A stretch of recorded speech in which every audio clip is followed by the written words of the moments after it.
The Young and the Restless, YNR, spoilers update for the week of November 17th to 21st reveals that Claire Newman, Haley Aaron, will get schooled while Nick Newman, Joshua Morrow, goes digging. Matt Clark aka Mitch Bacall, Roger Howarth will also corner Sharon Newman, Sharon Case, so there'll be a lot happening in Genoa City. First, Kane Ashby, Billy Flynn, will cave in when it comes to his attraction to Phyllis Summers' Michelle Stafford, so there'll be some hot moments in her room at the GCAC. Meanwhile, Lily Winters, Crystal Khalil, will finally start to understand Kane's perspective a bit better, but will this realization come too late? This whole sizzling mess with Kane and Phyllis could cause all kinds of problems.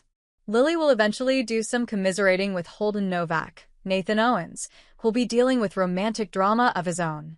Although Holden was hoping to build something new with Claire Newman, Haley Aaron, she'll pump the brakes on him. Holden will also have to worry about Claire pestering him for more information on his past with Audra Charles, Zuleika Silver. We'll see Holden deal with another grilling session and put a stop to Claire's next face-off with Audra, too. However, Audra isn't the kind of gal who lets people push her around, especially someone like Claire. That's why Audra's going to plot her retaliation after Claire delivers some threats, but her move could backfire if she's not careful. In the meantime, YNR spoilers say Claire will have some questions for Nikki Newman, Melody Thomas Scott. It turns out Claire's going to get schooled on some history, so she might get updates on Matt Clark once news spreads about his return. Nikki may tell Claire some awful stories about how far Matt took things against Sharon as well as Nick in the past. Although Matt always brings a horror show when he resurfaces, Sharon won't cower in fear when he corners her at her hotel room. Will Matt finally drop the Mitch act and show off his most sinister self? Regardless, Victor Newman, Eric Braden, will find out the latest Matt shockers and resolve to help Nick defeat him. After Victor helps with some plotting, Nick will search for intel that he can use against Matt in the coming episodes. As for Noah Newman, Lucas Adams, and Sienna Bacall, Tamara Braun, they'll find themselves stuck in Matt's trap. Detective Burrow, Matt Cohen, will apparently help Matt create a captivity situation, so Sienna and Noah may need some help escaping soon. On a happier note, Christine Blair, Laura Lee Bell, and Danny Romolotti's, Michael Damian, nuptials will begin, so that'll bring some sweet moments and set the stage for a little wedding day drama. The Young and the Restless spoilers hint that Phyllis may not be able to resist stirring the pot, so stay tuned. The air in Genoa City was thick with the scent of old secrets and fresh betrayals. The week of November 17th proved to be a pivotal one, where the past refused to stay buried and the future hinged on desperate choices. In the hallowed halls of corporate power, in the quiet confines of a therapist's office, and in the shadows of a forgotten life, the players in this high-stakes drama found themselves on a collision course with the truth. Claire gets schooled. At the Newman Enterprises executive level, the atmosphere was less of a corporate boardroom and more of a royal court, with Victoria Newman reigning supreme. Her newest project, her newly discovered niece Claire Grace, was proving to be both a fascination and a frustration. Claire, for her part, was trying desperately to navigate the labyrinth of etiquette, expectation, and unspoken rules that came with being a Newman. This week, Victoria decided it was time for Claire's education to accelerate. It began with a seemingly simple lunch at the Grand Phoenix. Seated at the best table, Victoria guided Claire through the menu with the precision of a field general. The salmon is always a safe choice, but the beet salad shows discernment, Victoria instructed, her voice low but firm. Remember, every choice you make, from your entree to your wine, sends a message. We are always being watched. Claire, her hands slightly trembling under the table, nodded earnestly. Right. Discernment. No salmon.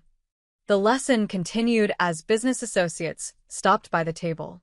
Victoria's smile was a masterclass in corporate politicking, warm enough to be inviting, cool enough to maintain authority. She introduced Claire not as my niece who was kidnapped, but as Claire Grace, a new and valuable part of our team, getting acquainted with the city. Watch how she holds her glass, Victoria murmured to Claire as the woman walked away. See how she makes brief eye contact with everyone at the table, but her focus always returns to me. It's about establishing hierarchy without saying a word. Later, in the Newman lobby, they ran into an agitated Nick.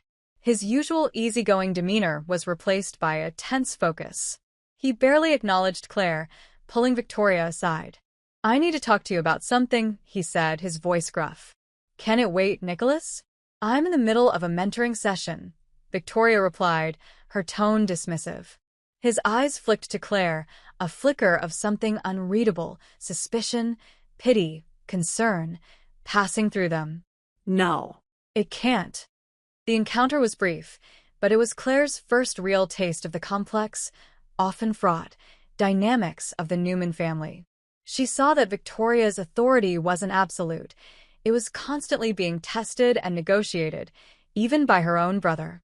The most profound lesson, however, came not from Victoria, but from a surprising source: Victor.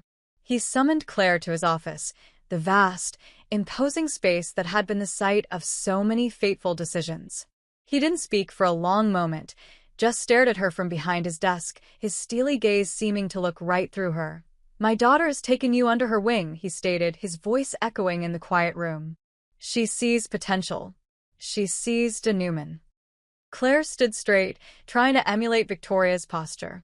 "I am trying to live up to that, sir." "Trying is not enough," Victor countered, not unkindly, but with brutal honesty. "In this family you must do. You must be. You have a past, Claire. A darkness that your aunt does not fully comprehend. But I do. I have looked into the abyss more times than I can count. The question is, what did it leave behind? A victim, or a survivor with strength forged in fire?" He rose and walked around the desk, stopping directly in front of her. "Victoria will teach you how to dress, how to dine, how to run a company. But I am telling you this: the most important lesson you will ever learn is to know your enemy. And more importantly, to know that sometimes your enemy is the person you see in the mirror every morning. Conquer that, and no one in this city can ever truly touch you." He dismissed her with a wave, leaving Claire standing in the hallway, more shaken and yet more clear-eyed than ever before. She was being schooled, all right, but the curriculum was far more dangerous and profound than she had ever imagined. While Victoria was playing queen, Nick Newman was playing detective. The mystery of Claire's past and Jordan's machinations gnawed at him. He couldn't accept the simple, sanitized version of events. His father's involvement, the convenient way Jordan had been neutralized, it all felt too neat, too tidy. Victor was a master of closing narratives, and Nick feared this was another one being slammed shut, with vital truths trapped inside. His digging began at the Genoa City Athletic Club. Over a beer with a contact from the DA's office, he casually brought up the name Jordan. The contact was tight-lipped, confirming only that she was in a secure psychiatric facility under an alias, with all visitors vetted and monitored by Newman security. "It's a black box, Nick," the man said, lowering his voice. "Your old man has thrown a blanket over the whole thing. Even we can't get a look in without his say-so." Frustrated, Nick changed tactics. He drove out to the Wisconsin cottage, where the final confrontation had taken place. It was now a quiet, almost serene place, the snow beginning to dust the surrounding pines. But Nick wasn't looking for serenity. He was looking for cracks. He walked the property line, peering into windows of the now-abandoned house, his mind replaying the stories he'd been told. His breakthrough came from an unexpected digital breadcrumb. Remembering that Claire had been isolated for years, he wondered how Jordan had managed their finances, their travel, their entire hidden life. He called in a favor with a private investigator who specialized in cyberforensics.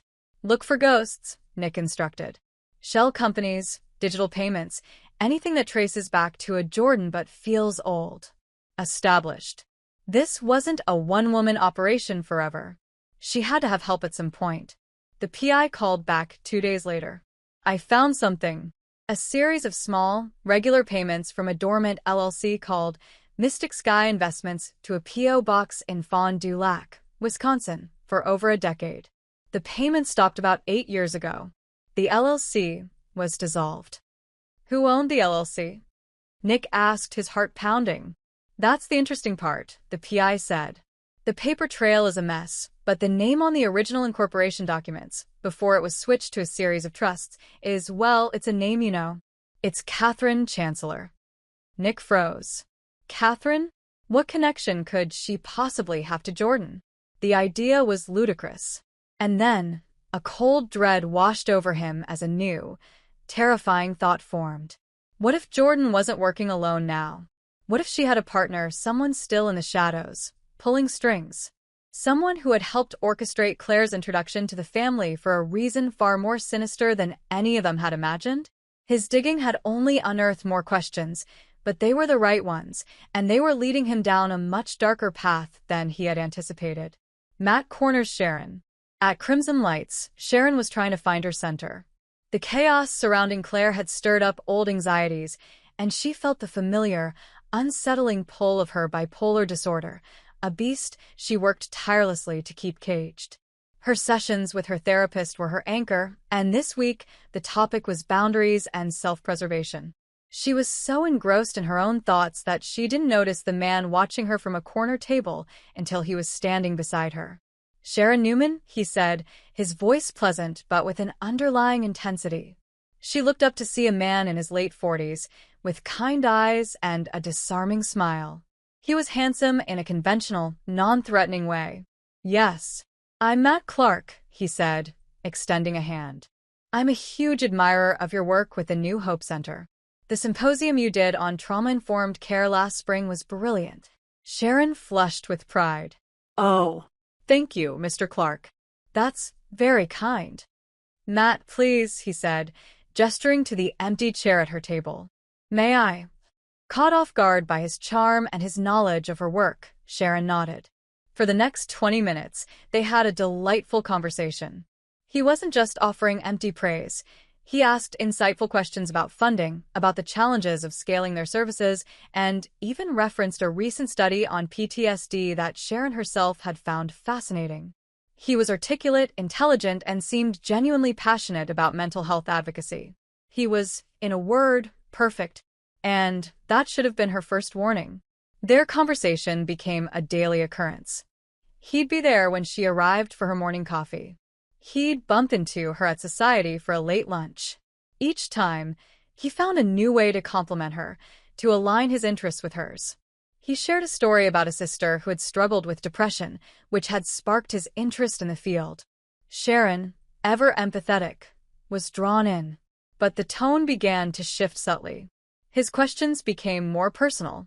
"It must be so difficult, managing such an important center while also navigating your own, well, your very public, personal journey," he said one afternoon, his eyes full of what looked like sincere concern.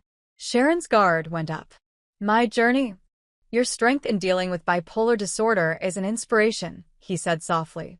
A chill ran down Sharon's spine. She was open about her diagnosis, but it wasn't something she led with, and the way he said it felt clinical. "How did you know that?" "It's part of your story," he said with a disarming shrug. "A part that makes your success all the more remarkable. I've done my research." The word research hung in the air between them. This wasn't a casual admirer anymore. This felt targeted. The cornering came on Thursday. He followed her out to her car behind Crimson Lights. The friendly demeanor was gone, replaced by a calm, unnerving stillness. "You're very close to the Newman family, aren't you, Sharon?" he asked, his voice no longer warm. "They're friends," Sharon said, her hand tightening on her keys. "And this new girl, Claire," he continued, taking a step closer. "You've taken her under your wing, too." The compassionate Sharon Rosales, offering solace to the poor, traumatized heiress. "What do you want, Matt?" "I want to know what she's told you," he said, his eyes hardening. "I want to know what she remembers about her life before, about Jordan. I want to know if Victoria or Victor have let anything slip about other arrangements." Sharon's blood ran cold. "Who are you?" "Let's just say I'm an interested party," Matt said, a cold smile touching his lips. "And I think you're going to be very helpful to me. You see, Sharon, people tell you things. They confide in you. They see a beautiful, fragile woman who needs protecting. They don't see the sharp mind underneath. But I do. And we're going to be seeing a lot more of each other." He turned and walked away, leaving Sharon leaning against her car, her heart hammering against her ribs. The encounter had been brief, but it was a promise and a threat all in one. Matt was no admirer. He was a predator, and he had just identified his prey. As Sharon drove away, the idyllic bubble of her life at Crimson Lights had well and truly popped, replaced by the terrifying certainty that she was now a pawn in a game whose rules she didn't understand, played by a man whose face was only now beginning to be revealed. The Young and the Restless, YNR, spoilers for Tuesday, November 18th, reveal that Victor Newman, Eric Braeden, will target Matt Clark aka Mitch Bacall, Roger Howarth, with a bold move while Jack Abbott, Peter Bergman, launches an interrogation. For starters, Jack will try to pry some answers out of Nikki Newman, Melody Thomas Scott, regarding the AI program threat and what Victor plans to do next. Although Jack will count on Nikki to supply inside info on the looming attack, he'll inevitably come up empty. Nikki doesn't want to see Jack or Jabot face a downfall, so she'd tell him if she had any details on what's brewing. Jack will just have to wait and worry while Victor plots against him, but Victor's mind will be on other things in Tuesday's YNR episode. It turns out Victor will have his eye on a different target after discovering that Matt is alive and living as Mitch in Los Angeles. Whether Michael Baldwin, Christian LeBlanc, uncovers the new identity shocker or Nick Newman, Joshua Morrow, simply decides to bring his dad in the loop, Victor will fume over Matt's comeback. Nick should offer news on Matt going after Noah Newman, Lucas Adams, and leave Victor even more furious. It won't be long until Victor offers Nick backup and pitches in with a Matt retaliation scheme. At the GCAC, things will get even hotter in Phyllis Summers' Michelle Stafford suite. Phyllis and Kane Ashby's Billy Flynn, time together will take another sizzling turn, so it sounds like they may strip down and hit the sheets. Of course, Kane may wish he'd shown some restraint when he hears Lily's message later. It seems Lily's starting to come around and maybe open herself up to the possibility of a reunion with Kane, but she needs him to be patient with her. Kane is acting on risky impulses instead and could ruin this window of Lily reconciliation if he's not careful. This mess with Phyllis could cause another setback, so stay tuned for updates on what's ahead in this strange Kane-love triangle. The Young and the Restless spoilers say some romantic surprises are still to come in Genoa City. The Young and the Restless, YNR, spoilers for the next 2 weeks, November 17th to November 28th, reveal that Detective Annie Stewart, Catherine Kresge, will join the LA story while trapped Noah Newman, Lucas Adams, and Sienna Bacall, Tamara Braun, need a rescue. During the week November 17th to 21st, Kane Ashby, Billy Flynn, and Phyllis Summers, Michelle Stafford, will let passion take control in her suite while Lily Winters, Crystal Khalil, defends Kane to Chelsea Lawson, Melissa Claire Egan, and Adam Newman, Mark Grossman. Later, Lily will find common ground with Holden Novak, Nathan Owens, but he'll have to prevent a brawl between Claire Newman, Haley Aaron, and Audra Charles, Zuleika Silver, first. After Jack Abbott, Peter Bergman grills Nikki Newman, Melody Thomas Scott, about Victor Newman's, Eric Braeden, AI program plans, Nikki will have some stories to share with Claire. Once the news trickles out to Genoa City that Matt Clark aka Mitch Bacall, Roger Howarth, is alive, Claire may turn to Nikki for answers about Matt's history. As for Victor, he'll team up with Nick Newman, Joshua Morrow, on a Matt takedown plan. Nick will eventually seek some leverage he can use against Matt, who'll end up facing off with Sharon in her hotel room after a fire alarm blares. While Sharon refuses to let fear take over, Audra will have a similar idea as she schemes against Claire. Despite Claire's partial knowledge of what happened in Los Angeles, Audra will refuse to let Claire think she's got the upper hand. Back in LA, it looks like unconscious Noah will be tossed in captivity with Sienna, who'll wake him up and let him know that they're both in some trouble. Matt will make sure Sienna and Noah land in the trap he set for them, so stay tuned for updates on what he plans to do to the cheaters. We should also mention that Catherine Kresge will make her YNR debut as Detective Annie Stewart on November 20th, so she'll no doubt get tangled up in all the criminal chaos. Next, the November 21st episode will bring the start of Christine Blair, Laura Lee Bell, and Danny Romelotti's Michael Damian two-day marriage ceremony event. The second part will kick off on November 24th, so the week of November 24th to 28th will begin on a wonderful wedding note. Danny and Christine's nuptials will bring some exciting returns since Gina Roma, Patty Weaver, and Nina Webster, Trisha Cast, will both come back to help celebrate. Christine will also wear a bridal gown that was chosen by fans on social media, so we'll all be eager to see the dazzling winner. Of course, it wouldn't be a soap wedding without a little drama. Phyllis is a schemer at heart, so she may decide to throw a few final curveballs as Danny and Christine prepare to say, "I do." Once the wedding fun wraps up, there should be more Matt mayhem in Los Angeles. A Noah and Sienna rescue mission may get underway if they can't escape Matt's trap on their own. As for Dirty Detective Burrow, Matt Cohen, he may have a hard time keeping his shady activities under wraps. That's especially true if Detective Stewart is a by-the-book cop who suspects Burrow is up to no good. Whatever the case, Sharon and Nick will do everything in their power to back Matt into a corner, but they won't keep him down for long.